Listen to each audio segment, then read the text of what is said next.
Hey guys, it's Saru, and as you probably know, last month we had a brand new raid every single week in Swords of Legends Online. All of the realm raids, as I call them, or war domain raids, whatever you want. Call them what you want, but basically the normal raids that players would be doing in order to get 225 gear from were released every single week. Now we're finally hitting the hard modes, but as I promised, I'll be doing a guide on each of the hard mode raids as well, except for the extreme modes, unless it's incredibly requested, and I mean incredibly.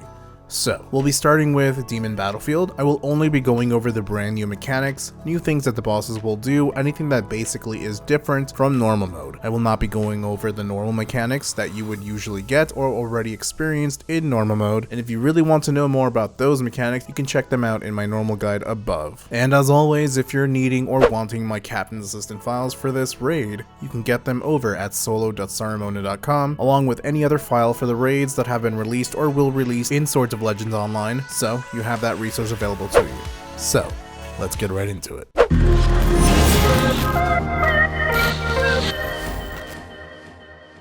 So diving right in, we know that the first boss is called the Dark Plume Demon. There are not many new mechanics here with this boss particularly, but definitely some differences that players may find a bit weird, and of course these bosses will indeed be Sage 4. So stack up on that perception, fellas, you're gonna need it. Now first things first, those pesky feathers that he shoots on the ground, yeah, those will no longer disappear after a certain period. They will remain on the ground the entire time, and if you touch them they will explode, possibly triggering an explosion of another feather nearby. If you explode them, they will go away, but they will not disappear on their own. And no, you cannot use another feather to blow up another feather. It no longer works that way. Secondly, the boss will have these flying red orbs around himself. These orbs are his magic feather blast. Think of it as a passive basically. It will occur throughout the entire fight, and these orbs after a certain time will shoot out and create feathers around the arena. There is no technical enrage timer with this boss, but you can consider the amount of feathers on the ground certainly a soft enrage. Thirdly, for Feathered Fiend, although originally you could interrupt this skill until 50%, this is no longer the case. The boss will target one person,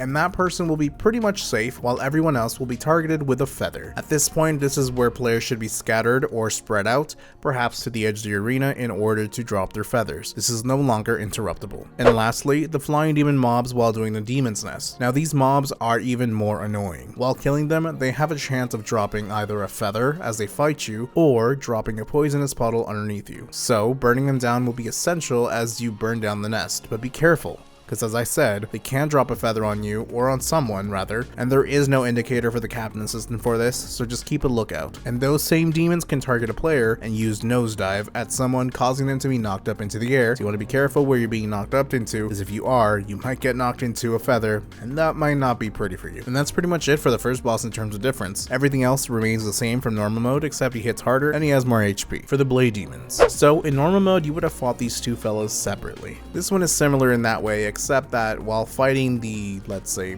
Burning Blade Demon, the Frosty one will come out of the shadows and attack people roughly every 15 seconds with a new mechanic, and vice versa. So, you know their normal mechanics at this point already, you know the debuffs, the aggro switches and all that. So let's start with the Burning Demon. While fighting the Burning Demon, the Frosty Demon will come out and play, like I said. Every 15 seconds or so, he will come out and target someone to bully them. He can either do the mechanic called Slaughter the Innocent's Extreme Cold mechanic, which in this particular mechanic, the player just needs to run away from the demon and keep it away from the boss. That person will usually get a slowed debuff, which will reduce your movement speed. So just keep moving away from the boss and you'll be fine. He'll go away eventually. Now usually he will follow this up with Survival in Ice Hell, which he will target a player, throw ice blades at that player. If you get hit by that blade, you will leave ice on the ground, which will provide stacks that you do not want. And the slow debuff, of course, which eventually might freeze you. It's the exact same mechanic as the normal Survival in Hell, except he can target up to 3 people or more, one after another. And lastly, his Ice Cold Miles ambush attack. He's going to select a player, jump on them, and if you get hit by this, you will become frozen and leave ice on the ground. So, you want to dodge this when he targets you with this, and make sure that you do not get hit by the ice on the ground. The rest is the same for the Burning Demon. Now let's say you're fighting the Frosty Demon. The Burning Blade Demon will come out and play and slap you around like a bitch that's been misbehaving in the streets. The mechanics are the same as the Ice one, just the burning version of it pretty much, as it's normally been basically. So if he does Slaughter the Innocents Extreme Heat, he will simply target someone and attack them. Just take the Burning Blade Demon away from the team, just like you would have with the Frosty version, and make sure you don't get hit. Now if he does Spinning Blade Surprise Attack, he will throw a blade at somebody, which if you do get hit, will give you stacks. There is a line that players can see, you can simply avoid it and you'll be fine. It does not follow you, it will simply go through a line, shoot in that vicinity or area of attack, and then you just want to move out of it. That's simple. And that's actually very similar to the next one, which is called Scorched Earth Surprise Attack. He will also do a line that players can see, rush in that direction. Now if you get hit by that rush, you will die. And while rushing, he'll leave fire on the ground, even though it doesn't look like fire, but you don't want to touch this because that is pretty bad.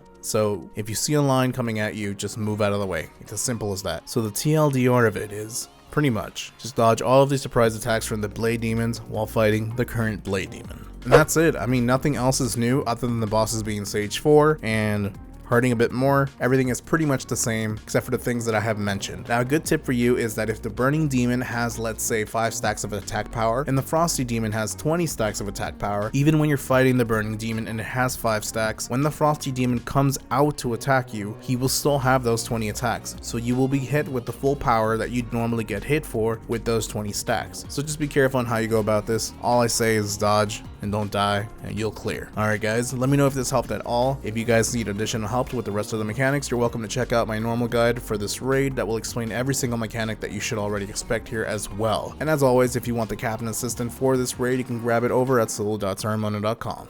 Alright guys, thanks for watching. Make sure to subscribe and click that adorable f***ing bell to know when I upload a brand new video. And don't forget to come join my Discord if you want to chat and hang out. Much love and as always, till next time friends.